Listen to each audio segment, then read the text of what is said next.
let me tell you of the days of high adventure.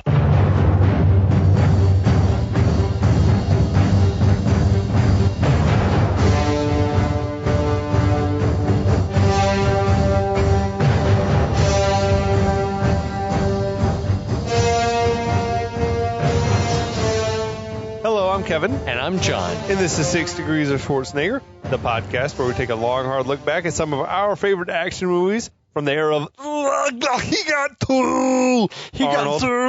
Schwarzenegger is the icon of the genre, and we're taking a deep dive into some of these 80s and 90s cult action movies, and we're breaking them all the way down.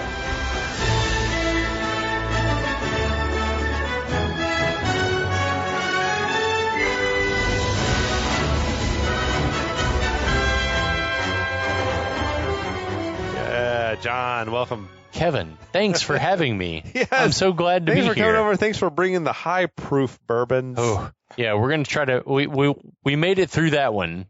We've moved on to something else. I'm still working on it, but yeah, It's good. We're talking about Jingle All the Way, Arnold's one and only Christmas movie, I think. Yeah. Yeah. Yeah, I one think is so. enough. Yeah, well, yeah. When you do it perfect the first time, you don't have to do it again. Absolutely. And this is a masterpiece. Flawless movie. My mince words. It's the crown. It's perfect. It's the feather in Arnold's cap. Yeah. He should have just stopped right here. Remember those when they would have like fake Arnold on Conan all the time? You know, that's Arnold with the little mouth cut out. Yes. And he's always talking about Jingle All the Way, available on DVD now. But the movie's not as bad as advertised. No. This guy, the good laughs. He got through. Yeah, Sinbad was having a career surge at the time. They went and got the hottest comic at the time. I don't know, Rita Wilson. Tom Hanks' wife. They didn't give her a ton to do. Yeah. It's nestled safely under our tree. Phil Hartman was fucking diabolically amazing in this role. Phil Hartman. Yeah. I'll try to catch us up. We got our main character's name is Howard. That's a Schwarzenegger. He's like sort of this generally shitty kind of dad. Yeah. He's absentee been father. Absentee father, not a great husband. He's neglected to get his son the Turbo Man doll that he's just absolutely dying to have for Christmas.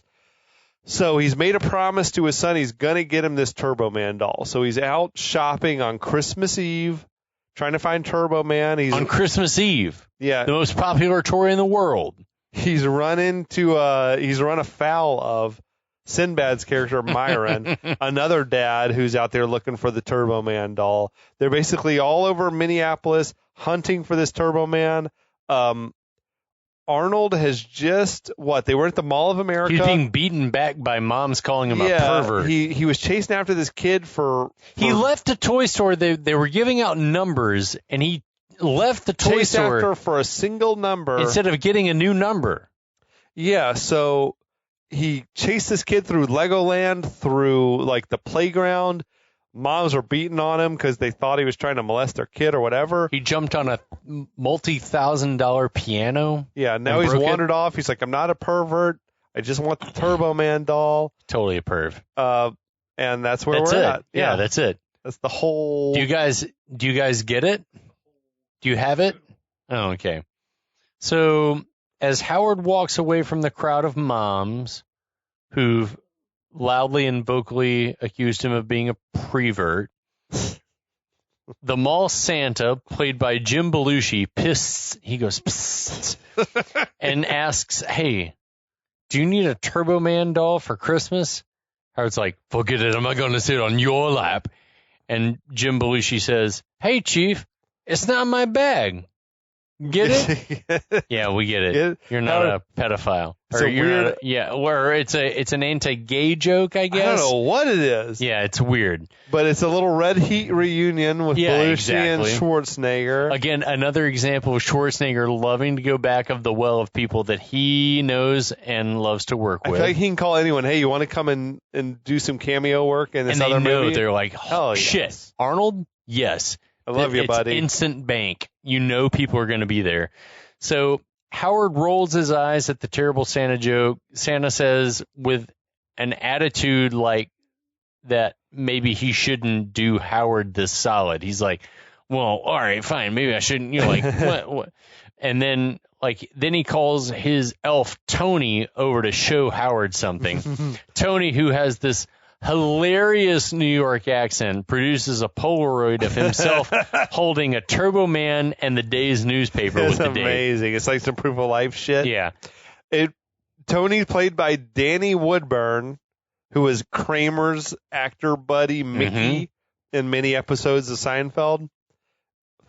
Who's awesome. He's a funny fantastic. Dude. Shit's hilarious. I feel like this was almost like the origin to like Bad Santa, like these two, Definitely. Probably. So Howard asks, how can I be sure that you're on the up and up? Santa is like, never mind that. And they momentarily get back to their mall gig. Howard says that they're, hey, we're all businessmen and can we work something out? So Santa pulls Howard in and tells him that if you got the money, I've got the doll. Howard asks how much, but right at that moment, a mall cop walks by. So Santa wishes the mall cop a boisterous Merry Christmas. Tony waves like a good elf. And when the guy walks away, everyone immediately drops the act. I love Tony's face when they drop the act. Like good acting chops on that guy.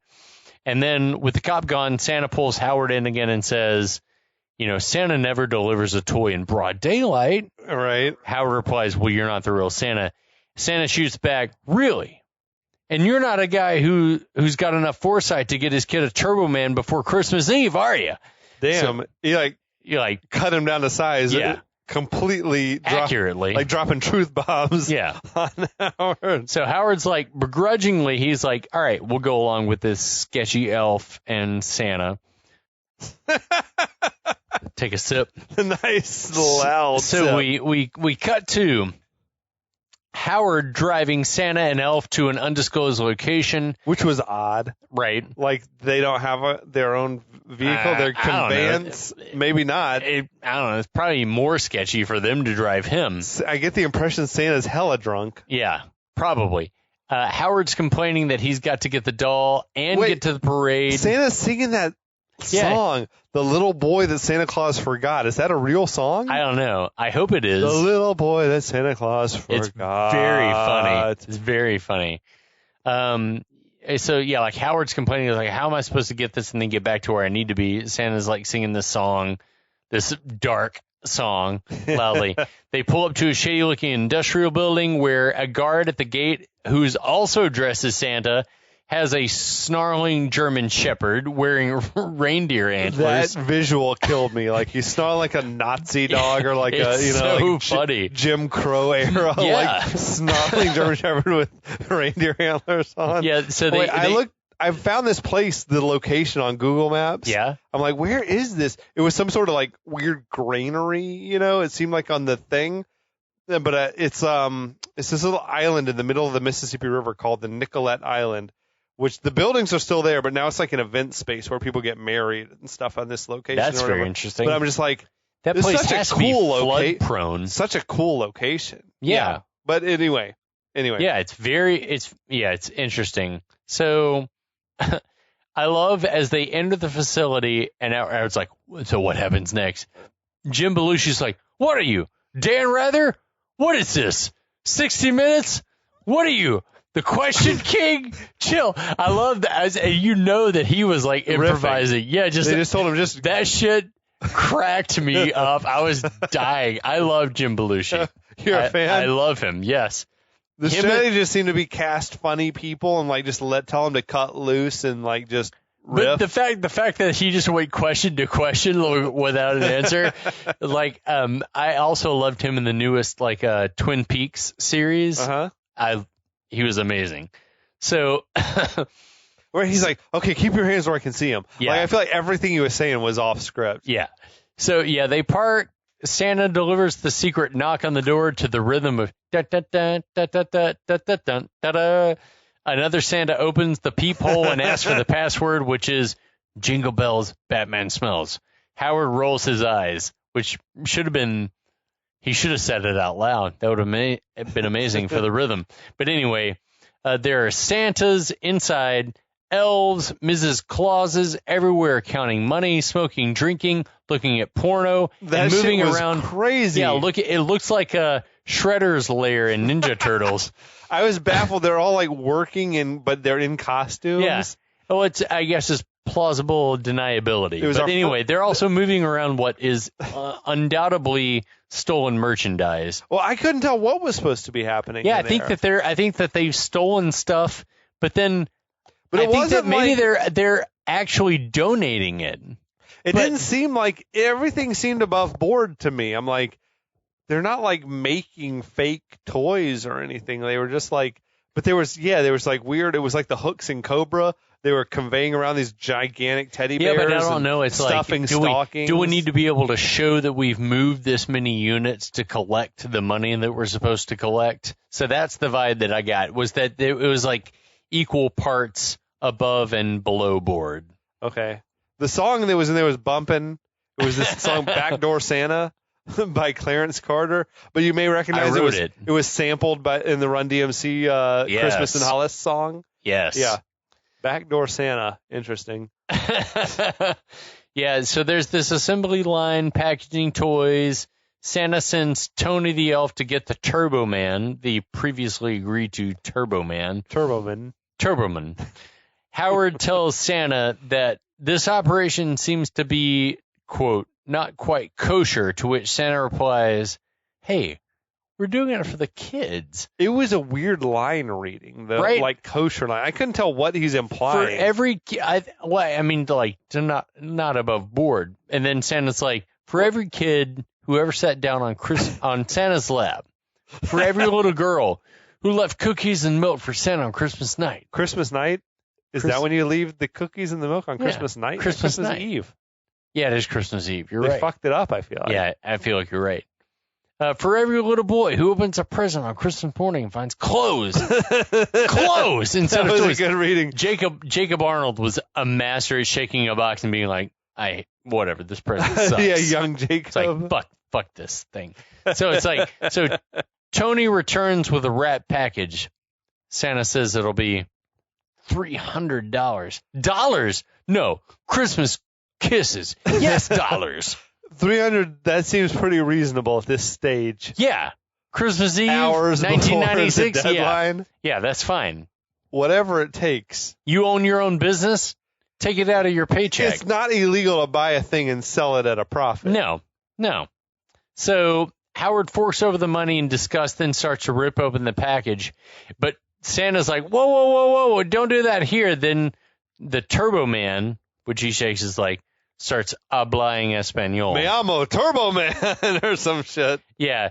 Santa says, it's multilingual and it's going to be fun and educational. But Howard's like, he opens the box and immediately the toy like disintegrates. Howard, take the toy and run.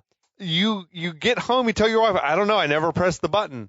Or whatever. It was speaking English. Absolutely. There's a switch. A switch must have flipped. It was speaking English earlier. I don't know. You're golden. Your ass is covered as long as you just have a toy. Yeah, to just give the to kid. say. And then she's like, we can't present him this.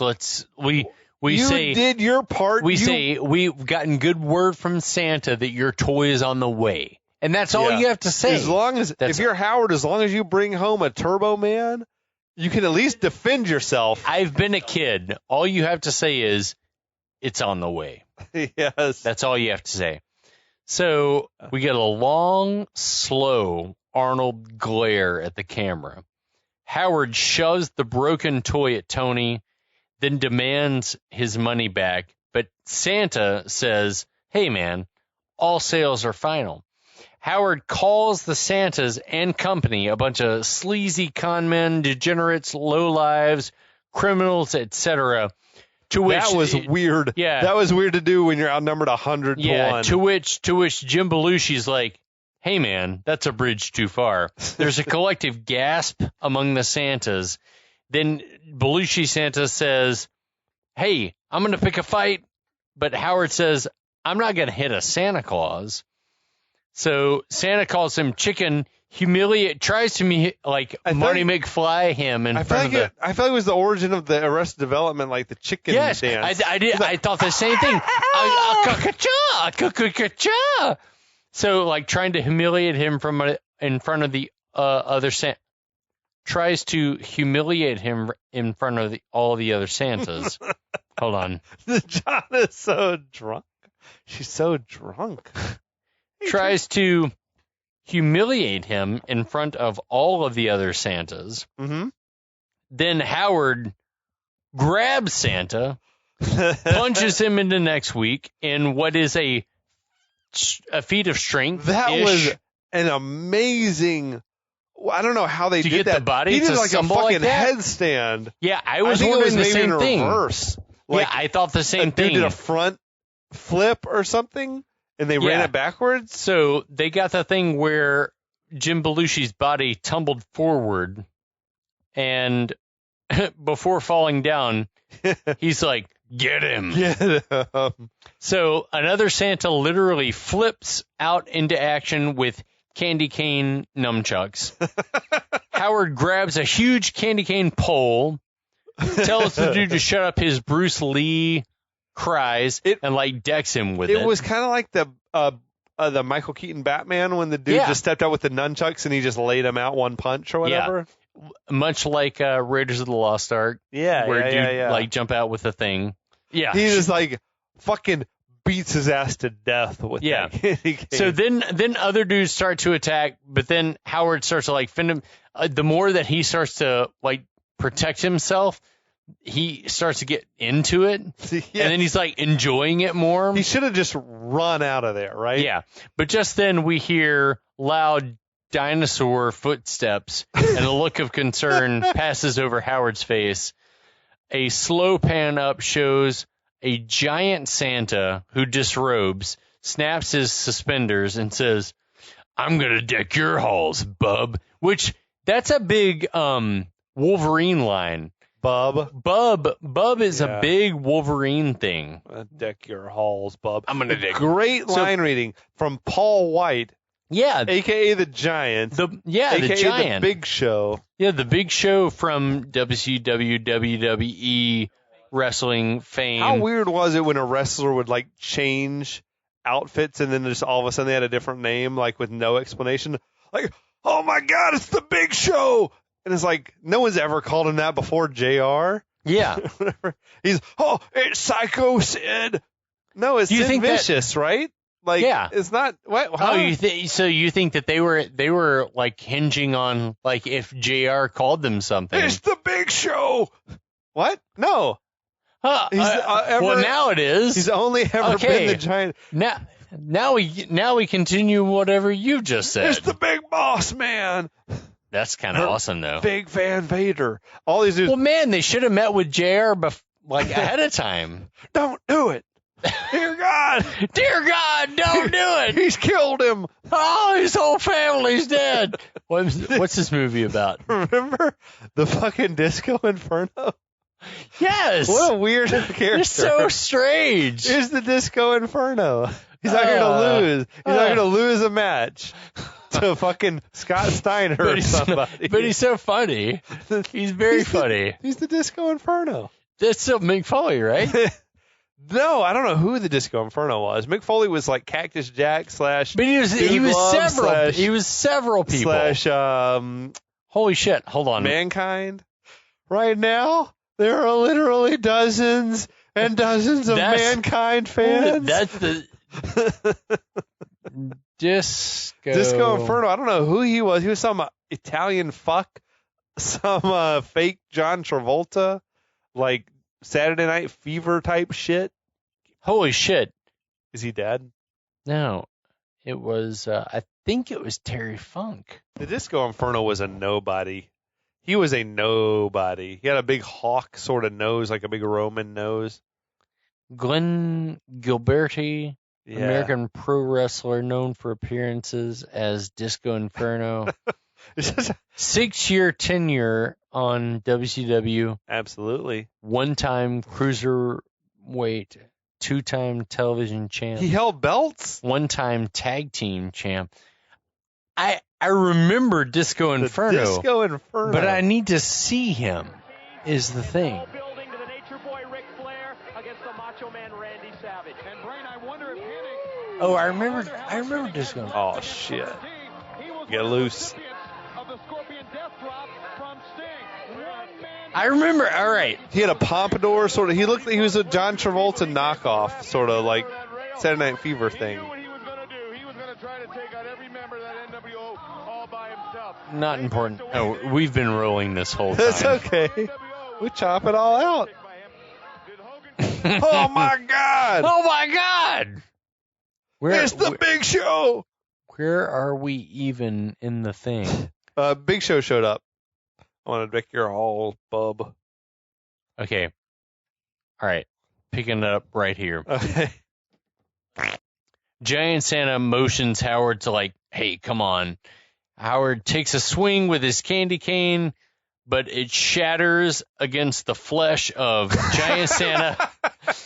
Giant Santa grabs Howard, uppercuts him across the warehouse, where Tiny Santa, and that's Vern Troyer. Yeah, Mini-Me from Austin Powers. Last seen looking at the porno mag earlier. Why he's dressed as a Santa, not an elf, though. Right.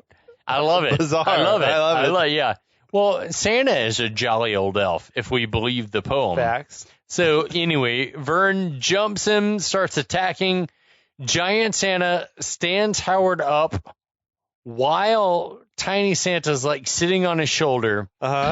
He goes to punch Howard, but Howard ducks just in time so that the punch hits Vern, Tiny Santa, sending him flying across the warehouse. You can't not laugh at that. Yeah, Giant Santa's distraught that he hurt my little buddy. Little buddy. So Howard sucker punches him while he's distracted. Then Tony, the elf, the other little person elf, whips out a stun gun, zaps Howard. Like on his asshole, Right. it seemed like, or his taint. Which gives other multitudinous Santas an opening to grab Howard. So many Santas in the scene. So main Santa yells out, and that's Jim Belushi, dog pile! And they do just that. I feel like 99% sure that's an Easter egg of sorts, because that delivery, the angle. Well, it's supposed to be. It was like from food fight. Yeah, that's exactly what I thought. It was the John Belushi Animal House. It's supposed to be a callback. That's exactly what I thought. Yeah. Big time. As soon as I saw it, I was like, that's a callback. So, yeah. Glad that you saw that thing. Just then, though, the police break through. It's a raid. Which it's the Grinch, they call the police. Yeah.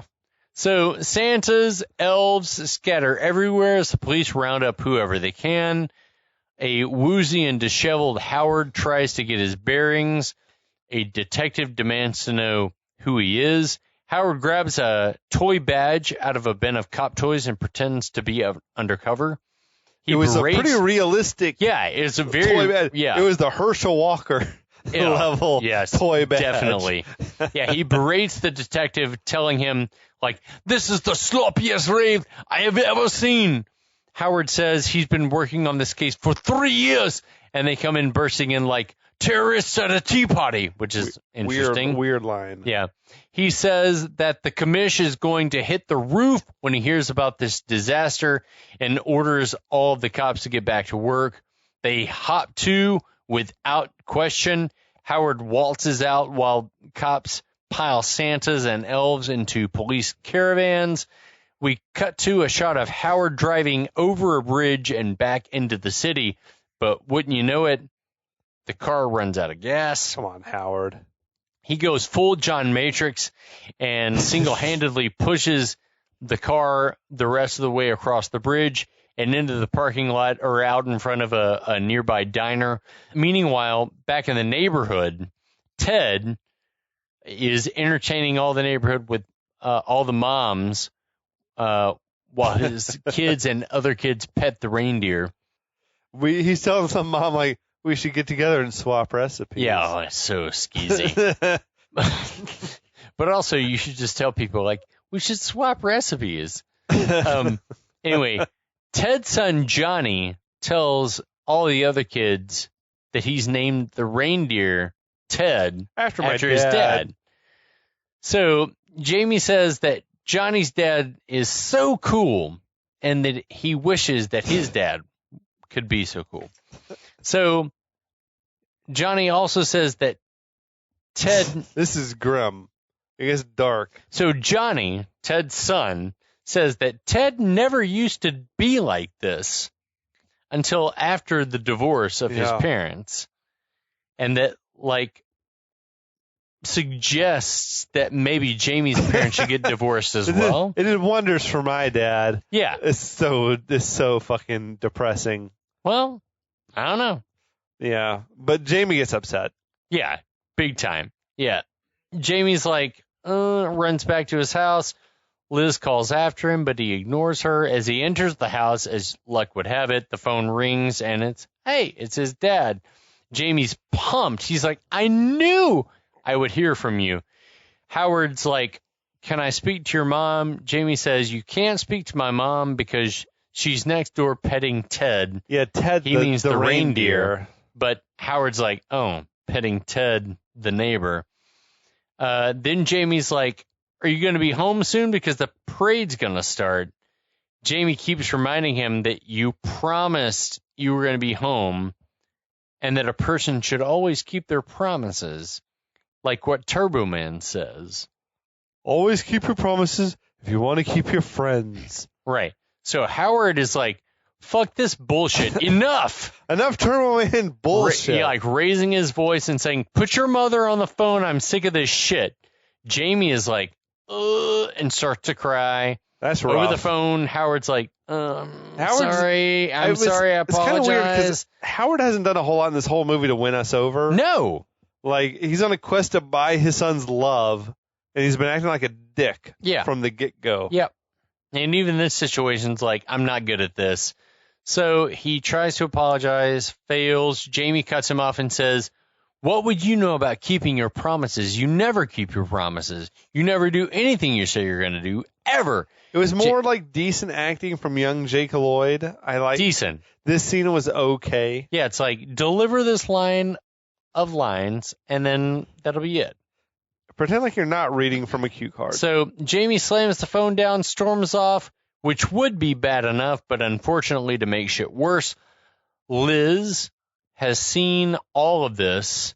Mm-hmm. Howard hangs up the phone, and we should say that she's like, damn you, Howard. Yeah. So Howard hangs up the phone, and we see that he was calling from a payphone at the diner. As he walks shell-shocked away from the payphone, he motions to the cook for... Hold on. I got to say, I don't want to sound like a dick, but I wonder, like, we've seen nothing to indicate that Liz works. Right. Like, she has a job. Right. So maybe she does. I don't know. They certainly haven't, like, led us to believe she works. But if she doesn't work, she really should have taken care of the Turbo Man herself. Yeah. Like, what else are you there doing? should have been a conversation. There should have been a conversation. I guess she told him to get it, but it's like, I work, you don't. Yeah. Like, go out and get a Turbo Man. Get it. What else the fuck are you doing? Baking cookies. Unless she mentioned it and he was like, oh, I have to do it because we haven't seen it. I don't want to I don't want to sound like an ass. An East German inferiority complex where I want to kowtow to I don't know. And maybe she does work. Like, they haven't said she doesn't work. We just haven't seen it. She has housewife vibes, I guess. Right.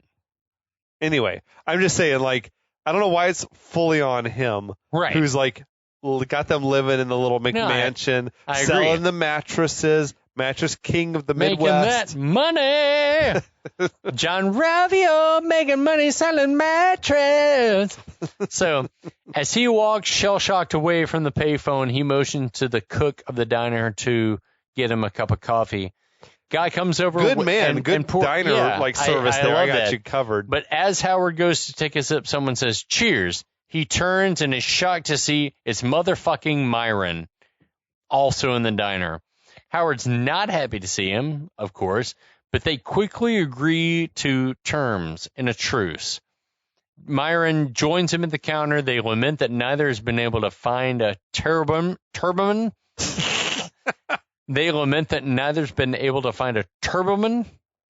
Then Myron produces a pint of bourbon from his pocket, and I'm like, yeah, let's just like pour it out. I knew I liked Myron. Yeah, I'm like, just get it out. Old homestead. Yeah, he's offering, and Howard's like, yeah, fine, fuck it. Howard ruminates aloud, saying that not being able to find a turboman doesn't make him a bad father, but yelling at his son for no good reason, that makes him kind of shitty. A little, accurate. Myron says, Christmas is the one time of year that dads like us have a chance to prove ourselves to our kids, and we fuck it up. And we've screwed it up. Yeah, man. So then Howard reminisces about a time he's like, man, one time I built a clubhouse for Jamie, and he was down. He loved it. This is badass. And now it's like, look at me now. It's like Arnold, our guy, was giving decent performance in this scene. He was giving chops. Yeah. So then Myron says, well, your kid's going to need some therapy. But in the meantime, Howard's like, I don't like that. Let's just drink right out of this bottle. Well, so I'm not a big like coffee guy, but have you had whiskey and coffee before? Yeah, you can still taste the whiskey. How is it though? Is it good, or is it just is it just a means to get alcohol in your system, or is it actually tasty? Both. Okay. Good. Yeah. Okay. Both. Coffee drink with whiskey in it is outstanding. It works? Okay. I wasn't sure how the flavors combine. Yeah. I mean, if you're into sweetener, number one, if you're just a coffee guy with booze in it, you're still maybe going to want a sweetener. It's fine without, but you just want to get drunk. But for the most part, if it's whatever, put some booze, put a sweetener so that it tastes a little better. But in this instance, it's like, let's get ripped. It is afternoon after all. It's not like whatever. Yeah. It's not too scandalous. Exactly. So Myron then shares a story about how his dad let him down one Christmas and he never got over it. Myron says the toy he described, like the Johnny 7 OMA gun, was apparently a real toy in the 60s. I didn't realize that. Yeah, I'm like, that sounds totally made up. But apparently it was a real toy in the 60s. Anyway, just thought I'd say that. Yeah, so like a red rifle thing. I don't know what it was. It was Christmas like the one. Story. It was the Johnny 7 one-man army gun. It could do 7 different things. Yeah. So Myron says, because I never got the thing, I've become a complete loser. I'm a loser. So Howard's my neighbor got the thing and he became a billionaire. A billionaire. Yeah. He cites his billionaire neighbor. He was so down on himself. He's like, and me, I'm just a loser with no future. And Howard that's grim. Howard looks at him. And then like imagines his son saying the same thing as like, oh fuck no. Here's to you, Dad. He says and takes a big like young Jake Lloyd drinking from that old homestead bourbon. I love that. That was a fucking great visual. Yeah. So Howard snaps out of the nightmare desperately, says he can't let all this happen, and that he has to get away to get his hands on a Turbo Man doll. So at that very moment, the DJ, it was the Dave's Ex Machina time. Yeah, he's like, oh shit, I have to go. So at that moment, for a Turbo Man. Yeah, hey, a DJ on the radio says, hey man, a DJ man says, we've got a Turbo Man. We're going to be giving away to the first person who can call in and correctly identify all 8 of Santa's reindeer. Could you do that? Definitely. Okay. Asher, Dancer, Prancer, Vixen, Comic, Donner. I have to think of the song. Is it Donder or Donner? Donder. Okay. I think of the song like, Dasher. And yeah, exactly. And I'm sure that's what Arnold was too. So Howard and Myron immediately jump up and race to the payphone. Howard gets in first, slams the door on Myron's arm. Myron manages to pull the door open, but Howard clubs him over the head with the payphone. Howard dials the number, tries to remember all the 8 reindeer names while still struggling with Myron. The call gets through to the DJ, And Howard says, I've got the answer. But Myron says, no, you don't. And clubs him over the head, like pulls the cord out. Yeah. Laughs maniacally, like still holding the thing. Howard pounces on Myron, starts to strangle him with, like on top of this table. But then the diner cook, God love this like level-headed guy, like gets their attention. It's like the radio station is just a couple blocks away. So they look stupefied at him, then at each other, and then race out. Yeah, man, the race is on. What's this movie about? I don't know. I'm into it though. Holy it's got shit. Arnold. It's got Arnold in it. It's exciting. Yes, our man Schwarzenegger. So we'll be back. We love all the guys. Like Sinbad is bringing in this movie. Bringing the heat. Yeah. Myron, Jake Lloyd, meh. Phil Hartman, yeah, big yes. Time. Excited to talk to you guys about the next episode. Yeah, they're going to be fighting for the Turbo Man doll. In our drama penultimate episode coming your way next week on 6 Degrees of Schwarzenegger. So check it out. Tell your friends. Tell your grandma. Tell your hot aunt to look me up. Definitely, he needs it. He needs your help. Yes, and we'll be back.